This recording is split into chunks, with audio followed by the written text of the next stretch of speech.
ಚುನಾವಣೆಯ ತಂತ್ರಗಾರನಾಗಿ ದೇಶದ ಹಲವು ನಾಯಕರಿಗೆ ಗೆಲುವನ್ನು ತೋರಿಸಿದ ಪ್ರಶಾಂತ್ ಕಿಶೋರ್ ಅವರು ಸ್ವತಃ ತಾವೇ ಅಖಾಡಕ್ಕಿಳಿದು ಈ ಬಾರಿ ಬಿಹಾರದ ಬ್ಯಾಂಕಿಪುರದಲ್ಲಿ ಬೈ ಇಲೆಕ್ಷನ್ ಅಲ್ಲಿ ಸ್ವಂತ ತಾವೇ ಅಖಾಡಕ್ಕಿಳಿದು ಈ ಚುನಾವಣೆಯಲ್ಲಿ ಬಿಜೆಪಿಯ ಭದ್ರಕೋಟೆ ಎಂಬ ಹೆಸರುವಾಸಿಯಾದ ಬ್ಯಾಂಕಿಪುರದಲ್ಲಿ ಹೊಸದಾಗಿ ತಮ್ಮ ಒಂದು ಇತಿಹಾಸವನ್ನು ಸೃಷ್ಟಿಸಿದ್ದಾರೆ. ಇದರೆಲ್ಲ ಸಂಪೂರ್ಣ ಮಾಹಿತಿ ಈ ವಿಡಿಯೋದಲ್ಲಿ ನಾನು ನಿಮಗೆ ತಿಳಿಸ್ತೀನಿ.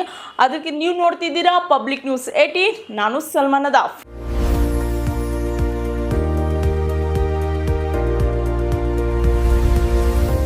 पूछ रहा जन सुराज कैसे करेगा?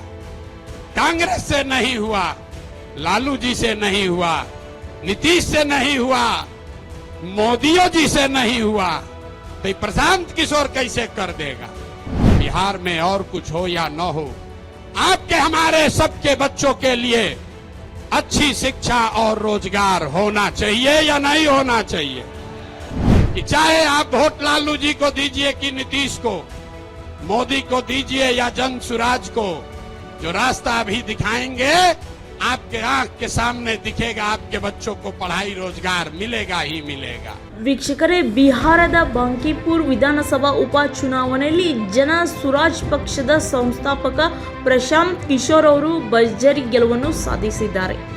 अपने जीवन काल में एक ऐसा बिहार देखें, गुजरात महाराष्ट्र से लोग बिहार में रोजी रोजगार करने आए, तब मानेंगे कि बिहार में विकास हुआ.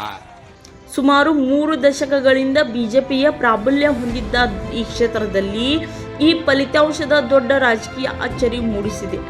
ಅಧಿಕೃತ ಫಲಿತಾಂಶದ ಪ್ರಕಾರ ಪ್ರಶಾಂತ್ ಕಿಶೋರ್ 64,151 ಮತಗಳನ್ನು ಪಡೆದು ಬಿಜೆಪಿಯ ಅಭ್ಯರ್ಥಿ ನೀರಜ್ ಕುಮಾರ್ನವರನ್ನು 19,000 ಹೆಚ್ಚು ಮತಗಳ ಅಂತರದಲ್ಲಿ ಸೋಲಿಸಿದ್ದಾರೆ.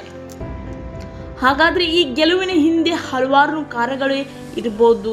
ಹಾಗಾದ್ರೆ ಒಂದೊಂದು ಅವರ ಸ್ಟ್ರಾಟಜಿಗಳನ್ನು ನೋಡ್ತಾ ಹೋದಲ್ಲಿ, ಮೊದಲನೇದಾಗಿ ಯುವ ಮತದಾರರ ಬೆಂಬಲ, ಉದ್ಯೋಗ, ಪರೀಕ್ಷಾ ಅಕ್ರಮಗಳು ಮತ್ತು ಶಿಕ್ಷಣಗಳಂಥ ವಿಚಾರಗಳು ಪ್ರಶಾಂತ್ ಕಿಶೋರ್ ನಿರಂತರವಾಗಿ ಪ್ರಸ್ತಾಪಿಸಿದರು. ಇದು ಯುವ ಮತದಾರರನ್ನು ಸೆಳೆಯುವುದರಲ್ಲಿ ಪ್ರಮುಖ ಪಾತ್ರ ವಹಿಸಿತ್ತು ಎಂದು ಹೇಳಲಾಗುತ್ತದೆ.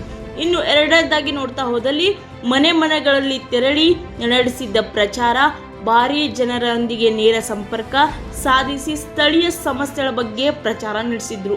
ಇದು ಕೂಡ ಒಂದು ಸ್ಟ್ರಾಟಜಿ ಅಂತ ಹೇಳಲಾಗುತ್ತೆ.